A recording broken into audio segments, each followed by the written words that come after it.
Hi hello welcome to my channel friends. ಎಲ್ಲರೂ ಹೇಗಿದ್ದೀರಾ? ಎಲ್ಲರೂ ಚೆನ್ನಾಗಿದ್ದೀರಾ ಅಂದ್ಕೊಳ್ತಾ ಇವತ್ತು ಮಾರ್ನಿಂಗಿಂದನೇ ವ್ಲಾಗ್ನ ಸ್ಟಾರ್ಟ್ ಮಾಡ್ತಾ ಇದ್ದೀನಿ. ಈ ವ್ಲಾಗ್ ಏನಾದರೂ ನಿಮಗೆ ಇಷ್ಟ ಆಯಿತು ಅಂದರೆ ಪ್ಲೀಸ್ ಒಂದು ಲೈಕ್ ಮಾಡಿ. ನನಗಂತೂ ತುಂಬಾ ಖುಷಿ ಆಗ್ತಿದೆ. ನನ್ನ ವೀಡಿಯೋ ಅಂತೂ ತುಂಬಾ ಇಷ್ಟಪಟ್ಟು ನೋಡ್ತಾ ಇದ್ದೀರಾ, ಒಳ್ಳೊಳ್ಳೆ ಕಮೆಂಟ್ಸ್ ಆಗ್ತಿದ್ದೀರಾ. ನಿಜವಾಗ್ಲೂ ಕಮೆಂಟ್ಸ್ ಎಲ್ಲ ನೋಡ್ತಿದ್ರೆ ಎಷ್ಟು ಖುಷಿ ಆಗುತ್ತೆ ಅಂದರೆ ತುಂಬ ಜನಕ್ಕೆ ಇಷ್ಟ ಆಗ್ತಿದೆ ನನ್ನ ವೀಡಿಯೋನು ಅನ್ನೋ ಫೀಲ್ ಬರ್ತಿದೆ. ನೆನ್ನೆ ವೀಡಿಯೋ ಏನೂ ಹಾಕೋಕ್ಕೆ ಹೋಗಿಲ್ಲ ನಾನು, ಅಂದರೆ ಊರಿಗೆ ಹೋಗ್ಬಿಟ್ಟಿದ್ದೆ. ಅಕ್ಕರೂರಲ್ಲಿ ಹಬ್ಬ ಇತ್ತು ಅಂತ, ಗುರುವಾರ ಹಬ್ಬ ಇತ್ತು. ನಾನು ಗುರುವಾರ ಸ್ಕೂಲ್ ಇತ್ತಲ್ಲ ಮಗಳಿಗೆ ಹೋಗೋಕ್ಕಾಗಲಿಲ್ಲ. ಇನ್ನು ಶುಕ್ರವಾರ ಸ್ಕೂಲ್ ಮುಗಿಸ್ಕೊಂಡು ಹೋಗೋಣ, ಶನಿವಾರ ಭಾನುವಾರ ರಜಾ ಸಿಕ್ಬಿಡುತ್ತೆ, 2 ಡೇಸ್ ಇದ್ಬಿಟ್ಟು ಬಂದ್ಬಿಡೋಣ ಅಂತ ನಾನು ಶುಕ್ರವಾರ ಸ್ಕೂಲ್ ಮುಗಿಸ್ಕೊಂಡು ಹೋಗಿದ್ದೆ.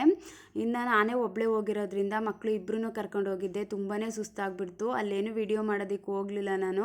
ಇನ್ನು ಬರುವಷ್ಟರಲ್ಲಿ ಭಾನುವಾರ ಸಂಜೆ ಬರುವಷ್ಟರಲ್ಲಿ ತುಂಬಾ ಸುಸ್ತಾಗಿ ಹೋಗಿತ್ತು. ಇಬ್ಬರೂ ಮ್ಯಾನೇಜ್ ಮಾಡ್ಕೊಂಡು ಬರಬೇಕು ಅಂದರೆ ಆಗೋದಿಲ್ಲ ಅಲ್ವಾ. ಓನ್ ವೆಹಿಕಲ್ ಇದ್ದರೆ ಏನೂ ಅನಿಸಲ್ಲ. ನಾನು ಟ್ರೈನಲ್ಲಿ ಹೋಗಿದ್ರಿಂದ ತುಂಬ ಸುಸ್ತಾಗ್ಬಿಡ್ತು. ಇನ್ನು ಸಂಜೆ ಬಂದು ನನ್ನ ಹಸ್ಬೆಂಡ್ಗೆ ಅನ್ನ ಸಾಂಬಾರು ಮಾಡಿದೆ, ತಿಳಿ ಸಾಂಬಾರು ರೀತಿ ಮಾಡಿಕೊಟ್ಬಿಟ್ಟು ಬೇಗನೆ ಮಲ್ಕೊಬಿಟ್ಟೆ. ಅಂದರೆ ತುಂಬ ಸುಸ್ತಾಗಿತ್ತಲ್ಲ, ಬೇಗ ಮಲ್ಕೊಂಡೆ.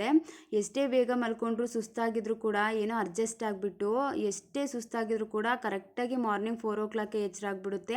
ಅಂದರೆ ಒಂದು ವರ್ಷ 1.5 ಇಯರಿಂದ ನಂಗೆ ಅಭ್ಯಾಸ ಆಗೋಗಿ ಕರೆಕ್ಟಾಗಿ ಎಷ್ಟೇ ಸುಸ್ತಾಗಿದೆ ಅಂದರೂ ಕೂಡ ಎಚ್ಚರ ಆಗಿಬಿಡುತ್ತೆ, ನಿದ್ದೆ ಬರೋದಿಲ್ಲ. 4 ಗಂಟೆಗೆ ಎದ್ಬಿಟ್ಟೆ. ಇನ್ನು ಎದ್ಬಿಟ್ಟು ಬೇಗ ತಿಂಡಿಗೆಲ್ಲ ರೆಡಿ ಮಾಡ್ಕೊಳ್ಳೋಣ ಅಂದ್ಬಿಟ್ಟು ಎಲ್ಲನೂ ರೆಡಿ ಮಾಡ್ಕೋತಾ ಇದ್ದೀನಿ. ಇನ್ನು ಇವತ್ತಿನ ತಿಂಡಿಗೆ ಅಂದ್ಬಿಟ್ಟು ವೆಜಿಟೇಬಲ್ಸ್ ಎಲ್ಲ ಇತ್ತು, ಸ್ವಲ್ಪ ಫ್ರಿಡ್ಜಲ್ಲೇ ಇಟ್ಬಿಟ್ಟು ಹೋಗಿದ್ದೆ. ಅದನ್ನೇ ಯೂಸ್ ಮಾಡ್ಕೊಬಿಡೋಣ, ಸುಮ್ಮನೆ ವೇಸ್ಟ್ ಆಗುತ್ತೆ ಅಂತ ತರಕಾರಿ ಪಲಾವ್ನ ಮಾಡ್ಕೋತಾ ಇದ್ದೀನಿ. ನಾವು ಹೌಸ್ ವೈಫ್ ಆಗಿದ್ದೀವಿ ಅಂತ ಅಂದರೆ ಬೆಳಗ್ಗೆಯಿಂದ ಸಂಜೆವರೆಗೂ ಎಷ್ಟೇ ಕೆಲಸ ಮಾಡಿದ್ರು ಕೂಡ ನಮಗೆ ಅಪ್ರಿಷಿಯೇಷನ್ ಅಂತ ಸಿಗೋದು ಕಮ್ಮಿನೇ ಅಲ್ವಾ. ಅಂದರೆ ಅಷ್ಟು ಒಂದು ಅಪ್ರಿಷಿಯೇಷನ್ ಮಾಡೋದು ಕೂಡ ಕಮ್ಮಿನೇ. ಅಯ್ಯೋ ಏನು ಮಾಡ್ತಾರೆ ಬಿಡು, ಅಡುಗೆ ಕೆಲಸ ಬಿಟ್ಟರೆ ಇನ್ನೇನು ಮಾಡ್ತಾರೆ, ಮನೆ ಕೆಲಸನ ಅನ್ನೋ ರೀತಿ ಒಂಥರ ನೆಗ್ಲೆಕ್ಟ್ ಮಾಡೋ ರೀತಿಯೇ ಯೋಚನೆ ಮಾಡ್ತಾರೆ ಅಲ್ವಾ. ಇದು ಕಾಮನ್ನು, ಎಲ್ರಿಗೂ ಅನುಭವ ಆಗೇ ಆಗಿರುತ್ತೆ. ನಾವು ಮನೆ ಕೆಲಸ ಮಾಡಿದ್ರು ಕೂಡ, ಒಂದು ಹೌಸ್ ವೈಫ್ ಆಗಿದ್ರು ಕೂಡ ಒಂದು ಐಡೆಂಟಿಟಿ ಅಂತ ಸಿಗೋದು ಕೂಡ ಕಮ್ಮಿನೇ. ಇದರಲ್ಲಿ ನಾವು ಯಾವ ರೀತಿ ನಮ್ಮನ್ನು ನಾವು ಇದ್ದೀವಿ ಅಂತ ತೋರಿಸ್ಕೋಬೋದು, ನಮ್ಮನ್ನು ನಾವು ಐಡೆಂಟಿಟಿ ಯಾವ ರೀತಿ ಮಾಡ್ಕೋಬೋದು ಅಂತ ಅಂದರೆ, ಫಸ್ಟ್ ಪಾಯಿಂಟ್ ಏನು ಅಂತ ಅಂದರೆ, ನಾವು ಯಾವ ರೀತಿ ಮಿಸ್ಟೇಕ್ ಮಾಡ್ತೀವಿ ಅಂದರೆ, ಇವಾಗ ಮನೆ ಕೆಲಸ ಮಾಡ್ತಿದ್ದೀವಿ, ಅಡುಗೆ ಕೆಲಸ ಮಾಡ್ತಿದ್ದೀವಿ ಅಂದಾಗ ಆದಷ್ಟು ಬರೀ ಅಡುಗೆ ಕೆಲಸಕ್ಕೆ ಸೀಮಿತ ಆಗಿಬಿಡೋದು. ಇವಾಗ ಮನೆ ಕೆಲಸ ಬಿಟ್ಟರೆ ಕ್ಲೀನ್ ಮಾಡೋದು, ಪಾತ್ರೆ ತೊಳೆಯೋದು, ಅಡುಗೆ ಕೆಲಸ ಬಿಟ್ಟರೆ ಬೇರೆದ್ರ ಬಗ್ಗೆ ತಿಳ್ಕೊಳ್ಳೋದಕ್ಕೆ ಆದಷ್ಟು ಹೋಗೋದೇ ಇಲ್ಲ ನಾವು. ಅಯ್ಯೋ ನಮ್ಗೆ ಯಾಕೆ ಬಿಡು, ನಮ್ಮ ಕೆಲಸ ಏನೋ ಅಷ್ಟು ಮಾಡೋಣ, ಬೇರೆದ್ರ ಬಗ್ಗೆ ತಿಳ್ಕೊಂಡೇನು ಅಂತ ಒಂಥರ ನೆಗ್ಲೆಕ್ಟ್ ಮಾಡೋಕ್ಕೆ ಹೋಗ್ಬಿಡ್ತೀವಿ. ಈ ಮಿಸ್ಟೇಕ್ನಿಂದನೇ ನಮ್ಮನ್ನು ಕೂಡ ತುಂಬ ನೆಗ್ಲೆಕ್ಟ್ ಮಾಡಲಿಕ್ಕೆ ಸ್ಟಾರ್ಟ್ ಮಾಡ್ಕೊಬಿಡ್ತಾರೆ. ಅಯ್ಯೋ ಅವ್ರೇನು ಬಿಡು, ಮನೆ ಕೆಲಸ ಬಿಟ್ಟರೆ ಇನ್ನೇನು ಮಾಡ್ತಾರೆ, ಅವ್ರಿಗೆ ಬೇರೆ ವಿಷಯಗಳ ಬಗ್ಗೆ ಗೊತ್ತಿಲ್ಲ ಅಂದ್ಬಿಟ್ಟು ಮನೇಲಿದ್ದರೂ ಕೂಡ ಯಾವುದೇ ಒಂದು ಡಿಸಿಷನ್ ತಗೋಬೇಕಾಗಲಿ, ಏನಾರೇ ಮಾತಾಡಬೇಕಾದ್ರೂ ಅಷ್ಟು ಕೂಡ ನಮ್ಮನ್ನು ಒಂಥರ ನೆಗ್ಲೆಕ್ಟ್ ಮಾಡಿಬಿಡ್ತಾರೆ. ನಮ್ಗೆ ಅಷ್ಟು ವಿಚಾರಗಳ ಬಗ್ಗೆ ತಿಳ್ಕೊಂಡಿಲ್ಲ ಅವರು, ಮನೆ ಕೆಲಸ ಬಿಟ್ಟರೆ ಬೇರೆ ಏನು ಮಾಡೋಕ್ಕೆ ಬರಲ್ಲ ಅನ್ನೋ ರೀತಿ ಯೋಚನೆನ ಮಾಡ್ತಾರೆ.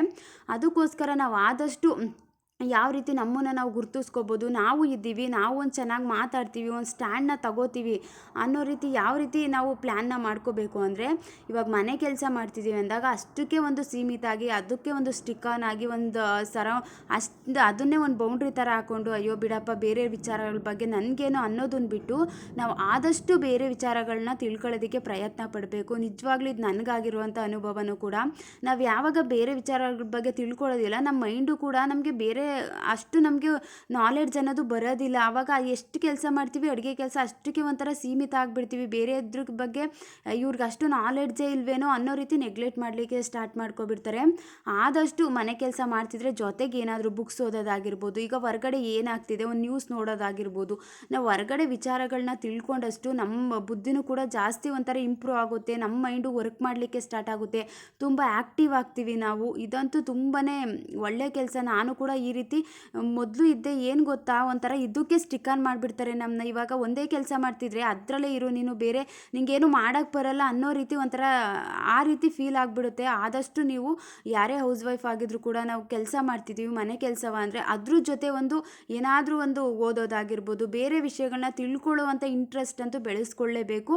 ಆವಾಗ ನಾವು ಒಂದು ಚೆನ್ನಾಗಿ ನಮ್ಮ ನಾಲೆಡ್ಜ್ ಇಂಪ್ರೂವ್ ಆಗುತ್ತೆ, ನಾವು ಬೇರೆ ವಿಷಯಗಳ ಬಗ್ಗೆ ತಿಳ್ಕೊತೀವಿ. ಆವಾಗ ಮನೇಲಿದ್ದರೂ ಕೂಡ ಇಲ್ಲ ಅವರು ಬೇರೆ ವಿಷಯಗಳ ಬಗ್ಗೆ ತುಂಬ ತಿಳ್ಕೊಂಡಿದ್ದಾರೆ, ಅವ್ರನ್ನೂ ಒಂದು ಮಾತು ಕೇಳೋಣ ಅನ್ನೋ ರೀತಿ ಫೀಲ್ ಬರುತ್ತೆ. ಅದಕ್ಕೋಸ್ಕರ ಆದಷ್ಟು ಒಂದಕ್ಕೆ ಸ್ಟಿಕ್ ಆನ್ ಆಗೋ ಬದಲು ಬೇರೆ ವಿಷಯಗಳನ್ನ ತಿಳ್ಕೊಳ್ಳೋದು ತುಂಬಾ ಮುಖ್ಯ. ನೆಕ್ಸ್ಟ್ ಏನಂತ ಅಂದರೆ, ಮನೇಲಿದ್ದೀವಿ, ಒಂದು ಗೃಹಿಣಿಯಾಗಿರ್ತೀವಿ ಅಂತ ಅಂದಾಗ ಆದಷ್ಟು ತುಂಬ ಜನ ಒಂಥರ ರೆಡಿ ಆಗೋದನ್ನೇ ಬಿಟ್ಬಿಡ್ತಾರೆ. ಅಯ್ಯೋ ಒಂಥರ ಜಿಗುಪ್ಸೆ ಬರೋ ರೀತಿ, ಅಯ್ಯೋ ಬಿಡು ಇವಾಗೇನು ಅಂತ ಬೆಳಗ್ಗೆ ಮುಖ ತೊಳೆಯಲ್ಲ, ಒಂದು ನೀಟಾಗಿರಲ್ಲ. ನಮ್ಮ ಒಂದು ಐಡೆಂಟಿಟಿನ ತೋರಿಸೋದೇ ನಾವು ಯಾವ ರೀತಿ ಇರ್ತೀವಿ ಅದ್ರ ಮೇಲೆ ಡಿಪೆಂಡ್ ಆಗಿರುತ್ತೆ. ನಾವು ಯಾವ ರೀತಿ ಇರ್ತೀವಿ ಇರ್ತೀವಿ ಅವರು ಕೂಡ ಅದೇ ರೀತಿ ನಮ್ಮನ್ನ ಟ್ರೀಟ್ ಮಾಡ್ತಾರೆ. ನಾವು ನೀಟಾಗಿ ಒಂದು ಮುಖ ತೊಳ್ಕೊಳ್ಳೋದಾಗಿರ್ಬೋದು, ನೀಟಾಗಿ ಕೂದಲು ಬಾಚ್ಕೊಳ್ಳೋದಾಗಿರ್ಬೋದು, ಒಂದು ಫ್ರೆಶ್ ಅನಿಸುತ್ತೆ. ಬೆಳಿಗ್ಗೆ ಎದ್ದ ತಕ್ಷಣ ಮುಖ ತೊಳ್ಕೊಂಡು ನೋಡಿ ನಮ್ಮನ್ನು ಮಾತಾಡಿಸೋ ರೀತಿನೇ ಚೇಂಜ್ ಆಗಿಬಿಡುತ್ತೆ.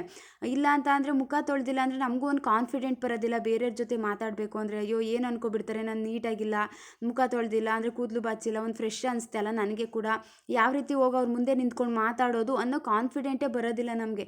ಆದಷ್ಟು ಮನೇಲಿದ್ದರೂ ಕೂಡ ಒಂದು ಪ್ರೆಸೆಂಟಬಲ್ ಆಗಿ ನೀಟಾಗಿ ಡ್ರೆಸ್ ಹಾಕೊಳ್ಳೋದಾಗಿರ್ಬೋದು, ನಿಮ್ಗೆ ಯಾವ ಕಂಫರ್ಟ್ ಅನಿಸುತ್ತೆ ಅದೇ ಡ್ರೆಸ್ಸು, ನೀಟಾಗಿರೋದಾಗಿರ್ಬೋದು, ಇದೆಲ್ಲ ಸಿಂಪಲ್ ವಿಷಯ ಅನಿಸ್ಬೋದು. ನಮ್ಮನ್ನು ನೋಡೋ ರೀತಿ ಕೂಡ ಚೇಂಜ್ ಆಗಿಬಿಡುತ್ತೆ. ನಾವು ಈ ರೀತಿ ಸ್ವಲ್ಪ ಚೇಂಜ್ ಆದರೆ. ಇದು ಸೆಕೆಂಡ್ ಪಾಯಿಂಟು. ಆದಷ್ಟು ಒಂದು ನೀಟಾಗಿರೋದು, ನೀಟಾಗಿ ಮೇಂಟೈನ್ ಮಾಡೋದು, ನಮಗೊಂದು ರೆಸ್ಪೆಕ್ಟ್ನ ಕೊಡೋ ರೀತಿಯೇ ಚೇಂಜ್ ಆಗಿಬಿಡುತ್ತೆ. ಇದು ಸೆಕೆಂಡ್ ಪಾಯಿಂಟು.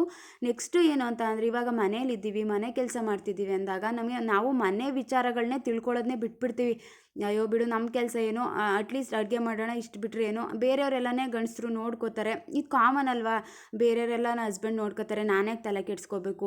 ಎಷ್ಟು ನಾವು ಮನೆಯಲ್ಲಿದ್ದೀವಿ, ಮನೆ ವಿಚಾರಗಳನ್ನ ತಿಳ್ಕೊಳ್ಳಿಲ್ಲ ಅಂದರೆ ನಮ್ಗೆ ಮನೆಯವ್ರ ಬಗ್ಗೆ ಏನು ಗೊತ್ತಾಗುತ್ತೆ, ಎಲ್ಲನೂ ಯಾವ್ಯಾವ ರೀತಿ ಏನೇನು ಅಂತ ನಾವು ಯಾವ ರೀತಿ ಮಾತಾಡ್ಬೋದು. ನಮಗೂ ಒಂದು ಚಾನ್ಸ್ ಅಂತ ಬಂದಾಗ ನಾವು ಕೂಡ ಮಾತಾಡ್ಬೋದಲ್ವ ಎಲ್ಲನೂ ತಿಳ್ಕೊಂಡಾಗ.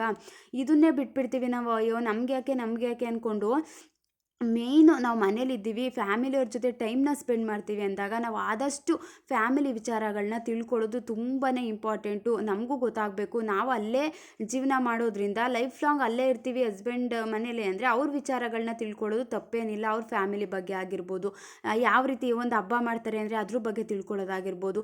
ಈ ರೀತಿ ಎಲ್ಲ ಫಸ್ಟೇ ನಾವು ತಿಳ್ಕೊಂಡ್ರೆ ನಮಗೆ ಒಂಥರ ಬೇಗ ನಾವು ಕ್ಯಾಚ್ ಮಾಡ್ಕೊಬಿಡ್ತೀವಿ. ಅದನ್ನು ನಾವು ಕೂಡ ತುಂಬಾ ಬೇಗ ಮಾಡಲಿಕ್ಕೆ ಸ್ಟಾರ್ಟ್ ಮಾಡ್ಕೊಬಿಡ್ತೀವಿ. ಆವಾಗ ನಮಗೂ ಒಂದು ಐಡೆಂಟಿಟಿ ಅನ್ನೋ ಸಿಗುತ್ತೆ. ಇಲ್ಲ ಅವ್ರು ತುಂಬ ಚೆನ್ನಾಗಿ ಮಾಡ್ತಾರೆ, ಎಲ್ಲನೂ ತಿಳ್ಕೊಂಡಿದ್ದಾರೆ ಅನ್ನೋ ರೀತಿ ಒಂದು ಫೀಲ್ ಬರ್ಸುತ್ತೆ. ಇದೆಲ್ಲ ಚಿಕ್ಕ ವಿಚಾರಗಳು ಅನಿಸ್ಬೋದು, ಬಟ್ ತುಂಬಾ ಅನುಭವ ಆಗಿರುತ್ತೆ. ಆಫ್ಟರ್ ಮ್ಯಾರೇಜ್ ಇವೆಲ್ಲ ನಮ್ಗೆ ಎಷ್ಟು ಒಂದು ಚಿಕ್ಕ ವಿಷಯ ಅನಿಸಿದ್ರು ತುಂಬಾ ಅನುಭವ ಆಗಿರುತ್ತೆ.